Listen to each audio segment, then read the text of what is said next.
आज मैं एक बहुत ही बेहतरीन टाइम ट्रेवल रोमांटिक मूवी लेकर आया हूँ। इस मूवी का नाम है द लेक हाउस। तो मूवी की शुरुआत में हम एक लड़की को देखते हैं। इसका नाम केट है। केट इस लेक हाउस में अकेले ही रहती थी, मगर किसी कारण आज ये घर छोड़कर कहीं और रहने के लिए जा रही है। इसलिए ये एक लेटर को इस पोस्ट बॉक्स में डाल देती है, जिससे अगर कोई केट से मिलने यहाँ आए तो उसे केट का नया एड्रेस मिल जाए। केट के साथ एक डॉग भी था। फिर ये यहाँ से चली जाती है। इसके जाने के बाद यहाँ रहने के लिए एक आदमी आता है। इसका नाम एलेक्स है। ये देखता है कि इस घर की हालत बहुत ही खराब थी। ऐसा लग रहा था जैसे कई सालों से घर की सफाई ना हुई हो। दूसरी तरफ हम केट को देखते हैं। यहाँ पर हमें पता चलता है कि केट एक डॉक्टर है। इधर एलेक्स अपना सामान इस घर में शिफ्ट कर रहा था। जब ये पोस्ट बॉक्स चेक करता है तब इसको इसमें एक लेटर मिलता है। ये वही लेटर है जो केट ने जाने से पहले छोड़ा था। एलेक्स इस लेटर को पढ़ता है, जिसमें केट ने सारी बातें लिखी थी और ये भी लिखा था कि दरवाजे के बाहर जो पंजों के निशान हैं वो पहले से ही थे। एलेक्स तुरंत बाहर आता है और वो निशान ढूंढता है, मगर यहाँ कोई निशान नहीं थे। ये फिर लेटर को देखता है, जिसमें केट का न्यू एड्रेस लिखा था और डेट 2006 की थी। अब एलेक्स समझ जाता है कि इसके साथ किसी ने मजाक किया है, क्योंकि अभी 2006 नहीं 2004 चल रहा था। अगले दिन एलेक्स इस घर की साफ सफाई कर रहा था। तभी यहाँ एक डॉग आता है और ये सीधे घर के अंदर चला जाता है। इसके पंजों में कलर लग जाने के कारण इसके पंजों के निशान घर के बाहर बन जाते हैं। तभी एलेक्स को याद आता है कि ये बात तो उस लेटर में लिखी थी। ये फिर से उस लेटर को देखता है। दूसरी तरफ हम केट को देखते हैं, जो अपनी मॉम के साथ बैठकर बातें कर रही थी। तभी अचानक रोड पर किसी का एक्सीडेंट हो जाता है। केट भागकर उसके पास जाती है और इसे बचाने की बहुत कोशिश करती है, मगर केट इस आदमी को नहीं बचा पाती। इसीलिए केट बहुत दुखी हो जाती है। इसका अपने काम में मन नहीं लग रहा था, इसीलिए फिर से उस लेक हाउस पर घूमने जाने के लिए निकल जाती है। ये सबसे पहले पोस्ट बॉक्स चेक करती है कि किसी ने इसका लेटर फेंक तो नहीं दिया। तब यहाँ इसे एक दूसरा लेटर मिलता है। ये लेटर एलेक्स ने लिखा था। एलेक्स बताता है, शायद आपको कोई गलत फहमी हो गई है। ये लेक हाउस मेरा है और मेरी जानकारी के हिसाब से अभी तक हमने इस लेक हाउस को किसी को नहीं दिया है। और एक बात, आपको उस डॉग के पैरों के निशान के बारे में कैसे पता है, जबकि वो निशान तो आज ही लगे हैं। केट को कुछ समझ नहीं आता। इसे लगता है कि कोई उसका बेवकूफ बना रहा है, लेकिन हमें यहाँ सब समझ में आ जाता है कि आखिर यहाँ क्या हो रहा है। असल में केट और एलेक्स दोनों अलग अलग टाइम में थे। केट 2006 में और एलेक्स 2004 में था। ये दोनों एक दूसरे से पूरे 2 साल आगे पीछे थे। अब कहानी पर आते हैं। केट अपना टाइम पास करने के लिए एलेक्स को एक लेटर लिखती है और कहती है, मुझे कोई गलतफहमी नहीं हुई है। मैं इस घर में पूरे 2 साल रही हूँ और हाँ, अभी 2006 चल रहा है। तुमने डेट गलत डाली है। ये सब लिखकर ये लेटर को उस पोस्ट बॉक्स में डाल देती है। इधर एलेक्स उस लेटर को निकाल कर पढ़ता है। लेटर पढ़कर ये समझ जाता है कि ये कोई इसका जानने वाला है जो इसके साथ मजाक कर रहा है। अगले दिन एलेक्स अपने भाई से जाकर मिलता है और शाम को उस जगह पर जाता है जहाँ का एड्रेस कैट ने अपने लेटर पर लिखा था। यहाँ पर इसे पता चलता है कि अभी इस जगह पर बिल्डिंग बन रही है। ये घर आकर कैट को लेटर लिखता है और कहता है, तुमने जो एड्रेस दिया था उस जगह पर मैं गया था, वहाँ पर कुछ भी नहीं है। अभी वहाँ पर बिल्डिंग बन रहा है और वो बिल्डिंग लगभग 18 महीने बाद तैयार होगा। इसलिए सच सच बताओ, कौन हो तुम और ये मजाक करना बंद करो। दूसरी तरफ कैट ये लेटर पढ़ती है। अब इसे भी गुस्सा आने लगता है, क्योंकि ये दोनों अपनी अपनी जगह पर एकदम सही थे। अगली सुबह यह फिर से कैट के लिए लेटर बॉक्स में डालता है और दूसरी तरफ कैट भी इस बॉक्स के सामने आ गई थी। इस वक्त दोनों इस बॉक्स के आमने सामने थे, मगर केट 2006 में और एलेक्स 2004 में था। एलेक्स लेटर डालकर जाने लगता है। तभी दूसरी तरफ से कैट वो लेटर निकाल लेती है। इधर एलेक्स की नजर बॉक्स पर पड़ती है। बॉक्स अपने आप ऊपर नीचे होने लगता है। इसका मतलब है कि किसी ने लेटर निकाल लिया है। जब ये बॉक्स खोलता है तब ये देखता है कि इसमें एक नया लेटर आ चुका है, जो दूसरी तरफ से कैट ने अभी अभी भेजा है। एलेक्स तुरंत एक और लेटर को कंफर्म करने के लिए उस बॉक्स में डालता है। अब इस तरफ कैट को भी बॉक्स का लीवर ऊपर नीचे होते दिखाई देता है। जब ये लेटर चेक करती है तो वो लेटर एलेक्स का था। इसे बिल्कुल यकीन नहीं होता कि इतनी जल्दी रिप्लाई कैसे आ गया। ये फिर से कंफर्म करने के लिए एलेक्स को एक फिर से लेटर लिखती है और कहती है कहाँ हो तुम। दूसरी तरफ एलेक्स कागज कलम लेकर तैयार था। ये तुरंत कैट को लेटर से भेजता है कि मैं अभी लेक हाउस पर हूँ। इधर कैट ये लेटर देखती है और चिल्लाकर कहती है तुम जो कोई भी हो मेरे साथ मजाक करना बंद करो। इसके बाद ये यहाँ से चली जाती है। मगर कहीं न कहीं इसे एलेक्स पर थोड़ा बहुत यकीन हो रहा था, इसलिए अगले दिन फिर से उसे लेटर लिखती है। अब इन दोनों में जो बातें शुरू होती हैं वो खत्म होने का नाम ही नहीं लेती। ये दोनों सुबह शाम लेटर के जरिए एक दूसरे से बातें किया करते थे। केट इसको 2006 की सारी बातें बताती है और एलेक्स यहाँ पर क्या हो रहा है वो सब इसे बताता है। इसी तरह कई दिन बीत जाते हैं। अब इन दोनों को पूरी तरह से यकीन हो जाता है कि ये दोनों वाकई में एक दूसरे से टाइम में 2 साल आगे पीछे हैं। एक दिन एलेक्स कहता है कि मुझे तुमसे मिलना है। कैट कहती है ये पॉसिबल नहीं है, हम दोनों अलग अलग समय में हैं।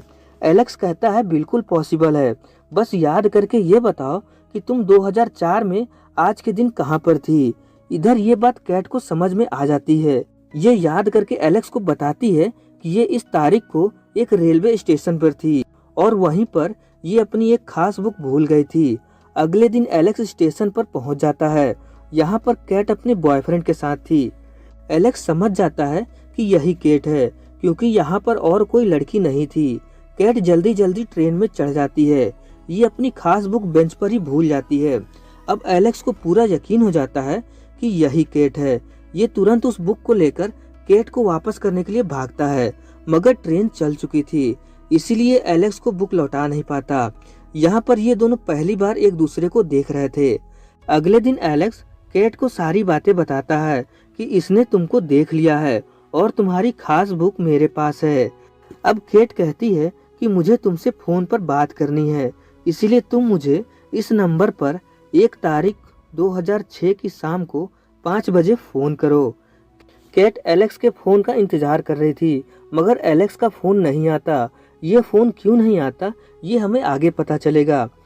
अगले दिन केट फिर से लेटर के माध्यम से एलेक्स से पूछती है कि तुमने मुझे फोन क्यों नहीं किया।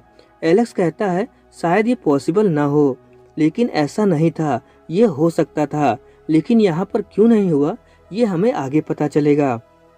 इसी तरह कई दिन बीत जाते हैं। एक दिन इत्तेफाक से एलेक्स को वही आदमी मिल जाता है जो इसने कुछ दिन पहले ही कैट के साथ देखा था। बातों ही बातों में ये दोनों दोस्त बन जाते हैं। ये आदमी इस वक्त कैट का बॉयफ्रेंड था। ये एलेक्स को बताता है कि कल इसके गर्लफ्रेंड का बर्थडे है और इसे इनवाइट करता है। अगले दिन एलेक्स इसके घर पहुंच जाता है। यहाँ पर यह आदमी एलेक्स को अपनी गर्लफ्रेंड कैट से मिलवाता है।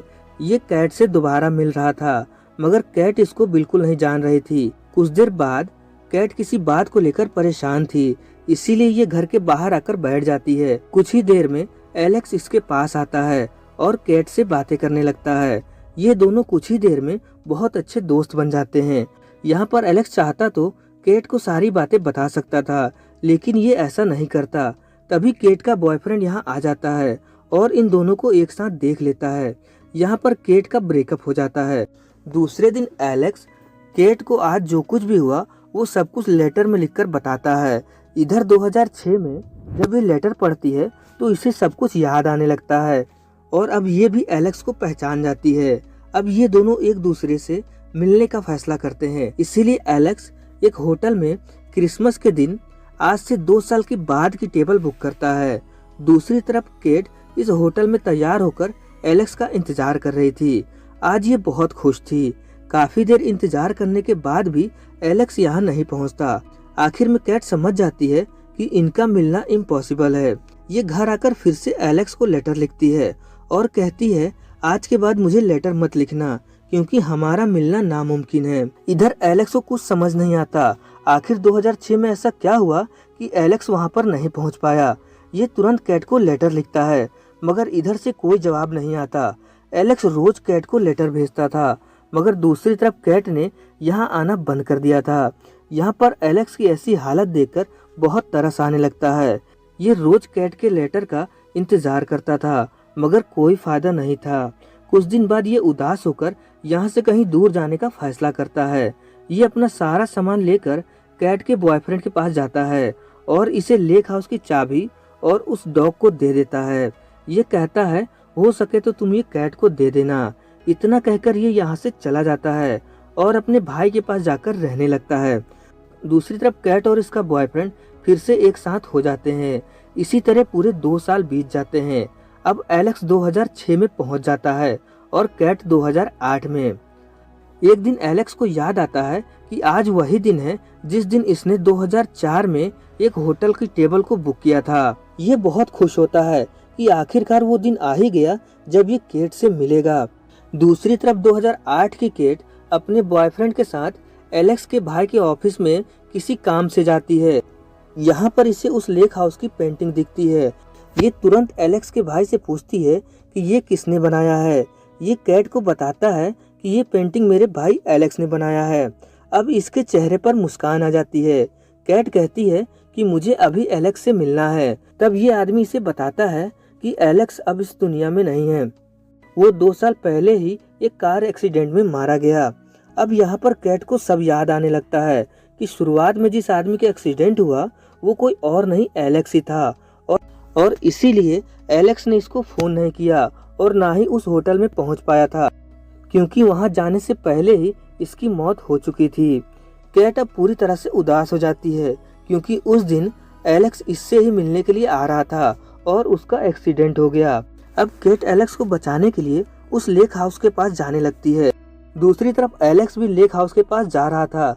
ये इसलिए जा रहा था कि ये जानना चाहता था कि आज के दिन 2006 में केट कहाँ पर है, क्योंकि केट ने एक लेटर में बताया था कि वो आज के दिन कहाँ पर थी। दूसरी तरफ 2008 में केट लेक हाउस के पास पहुंच जाती है और जल्दी से उस बॉक्स में एलेक्स के लिए एक लेटर डालती है और भगवान से दुआ करती है कि ये लेटर एलेक्स तक पहुंच जाए। फिर ये यहीं पर बैठकर रोने लगती है। अब हमें फिर से वो दिन दिखाया जाता है जिस दिन एलेक्स का एक्सीडेंट हुआ था। एलेक्स कैट से मिलने के लिए यहाँ आया था। ये रोड क्रॉस करने के लिए खड़ा था, मगर ये रोड क्रॉस नहीं करता क्योंकि इसने कैट का वो लेटर पढ़ लिया था जिसमें कैट ने लिखा था कि तुम मुझसे नहीं मिलोगे और ना ही मेरा पीछा करोगे। प्लीज मेरी बात मान जाओ और 2 साल तक मेरा इंतजार करो और 2008 में आज ही के दिन मुझसे लेक हाउस पर आकर मिलो। मैं तुम्हारा वहीं पर इंतजार कर रही हूँ। इसलिए एलेक्स रोड क्रॉस नहीं करता और ये यहाँ पर बच जाता है। अब एलेक्स 2 साल तक इंतजार करता है और आज ही के दिन ये लेक हाउस पर पहुँच जाता है जहाँ पर केट इसका इंतजार कर रही थी और आखिरकार ये दोनों आपस में मिल जाते हैं और इसी के साथ ये फिल्म खत्म हो जाती है। अब यहाँ पर बहुत लोगों को इसकी एंडिंग समझ नहीं आई होगी कि आखिर ऐसा कैसे हो सकता है। इनका मिलना तो इम्पॉसिबल है क्योंकि इनके बीच पूरे 2 साल का अंतर है, तो फिर ये आखिर कैसे मिल गए। अब जितना मुझे समझ में आया वो मैं आपको बताने की कोशिश करूंगा। तो देखिए, एलेक्स जब 2004 में था तो कैट 2006 में थी और इसके साथ साथ कैट 2004 में भी थी, मगर इस कैट को एलेक्स के बारे में कुछ नहीं पता था। लेकिन सेम इसी जगह एलेक्स को कैट के बारे में सब कुछ पता था क्योंकि ये 2006 वाली कैट से लेटर के जरिए बातें किया करता था। इसका मतलब ये नहीं कि ये 2004 में जो केट है उसको एलेक्स के बारे में पता नहीं चलेगा। जब ये 2006 में पहुंचेगी तब इसके साथ वही सब कुछ होगा जो ऑलरेडी पहले हो चुका है। अब एंडिंग में 2008 की एलेक्स को दिखाया जाता है। इसे A to Z पूरी कहानी पता होती है, इसीलिए एलेक्स को 2008 में आज ही के दिन लेक हाउस पर आने को कहती है और दूसरी तरफ एलेक्स जो 2006 में था वो वहाँ पूरे 2 साल बिताकर 2008 में इस लेक हाउस पर आता है जहाँ पर पहले ही कैट मौजूद होती है। तो इस तरह ये दोनों मिल जाते हैं। अब अभी भी कुछ लोगों के मन में सवाल होगा कि आखिर ये कैसे हो सकता है, तो ज्यादा मत सोचिए क्योंकि इसकी एंडिंग ही ऐसी है और ज्यादातर टाइम ट्रेवल मूवी में ऐसा ही होता है। ओवरऑल ये मूवी बहुत ही अच्छी है, आप इसे एक बार जरूर देख सकते हैं। और आपके भी मन में इसके एंडिंग को लेकर किसी और तरह की थ्योरी हो तो मुझे कमेंट में जरूर बताएं। तो चलिए मिलते हैं किसी और वीडियो के साथ।